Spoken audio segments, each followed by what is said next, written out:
এবারে দেশের 13 কোটি মানুষ ভোট দেওয়ার সুযোগ পেয়েছে, আলহামদুলিল্লাহ।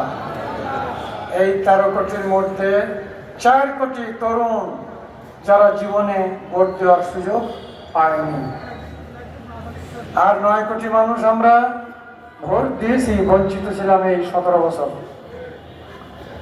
এই 13 কোটি মানুষ ফয়সালা করবে এদেশে ন্যায় বিচার প্রতিষ্ঠা হবে না আবার জুলুমতন্ত্র প্রতিষ্ঠা হবে।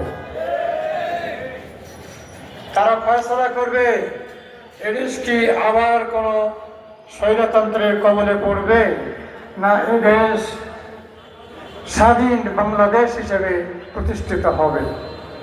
সম্মানিত ভাইরা, আমিরে জামাত বলেছেন, আল্লাহ তাবারক ওয়া তাআলা যদি জামাতকে সরকার গঠনের সুযোগ দেন তাহলে আমরা কখনো দুর্নীতি করিনি, করব না, কাউকে করতে দেব না। বিশ্বাস হয় আপনাদের?